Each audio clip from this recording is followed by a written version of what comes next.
今言今語，主題應許篇。你所應許的話，求你堅立。經文：耶和華神啊，你所應許僕人和僕人家的話，求你堅定，直到永遠。照你所說的而行，願人永遠尊你的名為大，說：萬軍之耶和華是治理以色列的神。這樣，你僕人大衛的家必在你面前堅立。撒母耳記下7章25至到26節。神嘅應許係確切會成就喺我哋嘅生命裏邊嘅。神嘅應許就係神向我哋人承諾嘅話。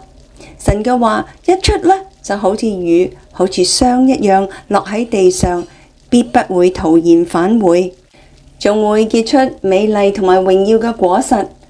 能夠得住神所賜嘅應許，同人點樣看待神嘅應許有住非常密切嘅關係。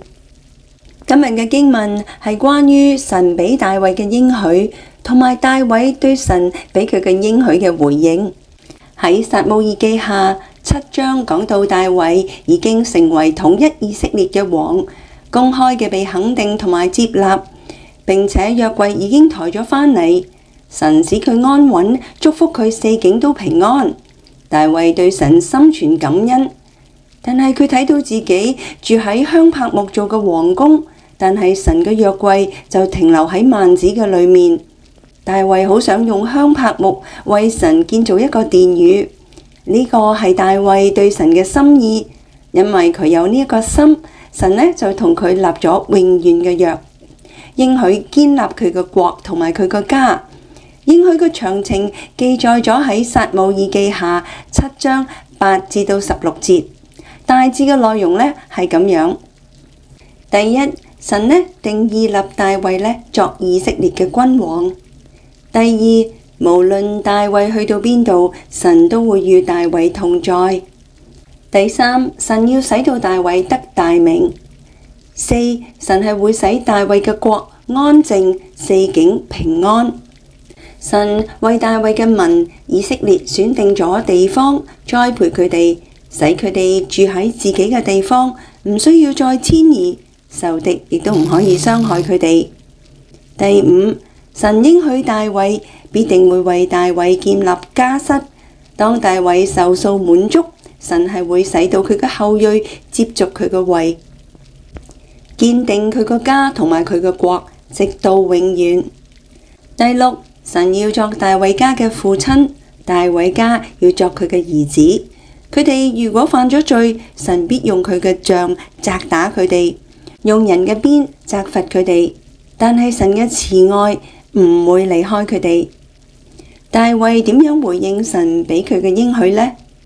第一，大衛喺神嘅面前謙卑，向神獻上感恩祭。喺撒母耳記下7章18至到20節講到，大衛王坐在耶和華面前說：主耶和華啊，我是誰？我的家算什麼？你竟使我到這地步呢？主耶和華啊，這在你眼中還看為小，又應許你僕人的家至於久遠。主耶和華啊，這豈是人所常遇的事嗎？主耶和華啊，我還有何言可以對你說呢？因為你知道你的僕人，你行這大事，使僕人知道，是因你所應許的話，也是照你的心意。大衛明白神應許嘅係神嘅恩賜，並唔係佢自己配得嘅。第二，大衛稱頌神，歌頌神嘅作為。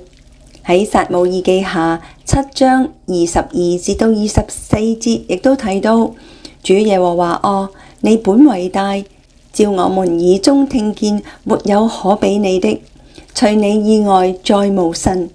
世上有何民能比你的民以色列呢？你從埃及救贖他們作自己的子民，又在你贖出來的民面前行大而可畏的事，驅逐列邦人和他們的神，顯出你的大名。你曾堅立你的民以色列作你的子民，直到永遠。你耶和華也作了他們的神。第三就係大衛求神堅立，喺撒母耳記下7章25至到27節講到，大衛得着神的啟示，便大膽向神祈禱，求神堅立及堅定他所應許的話，照他所應許的話而行，直到永遠。大衛知道自己同埋佢後裔嘅軟弱，亦都知道佢個國要永遠維持落去係唔容易嘅事，所以佢向神祈禱，求神堅立佢個家同埋佢嘅國。第四，大衛係求神賜福，喺撒母耳記下7章28至到29節咁樣講：主耶和華啊，唯有你是神，你的話是真實的，你也應許將這福氣賜給僕人。現在求你賜福與僕人的家，可以永存在你面前。主耶和華啊，這是你所應許的，願你永遠賜福與僕人的家。大衛係我哋嘅好榜樣，我哋要效法佢點樣去領受神嘅應許，唔好懷疑，唔好小信，謙卑自己，捉緊神應許嘅話語，感謝佢，讚美佢，向佢祈禱，求佢賜福。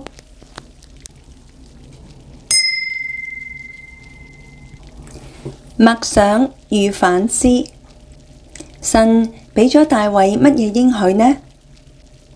大衛點樣回應神嘅應許啊？神有應驗到佢對大衛嘅應許嗎？我哋有冇捉緊神俾我哋嘅應許，作出適當嘅回應嗎？就等我哋一齊嚟禱告啊！神啊，我哋要學似大衛，謙卑自己，去領受你賜俾我哋嘅應許。我哋係邊個呢？卻蒙神你眷顧，賜福俾我哋。我哋相信你所應許嘅話係必會應驗嘅。我哋要預先嘅感謝你，並且要懂得按你嘅應許向你禱告，同埋求你賜福。感謝神，奉主耶穌基督嘅聖名祈求，阿門。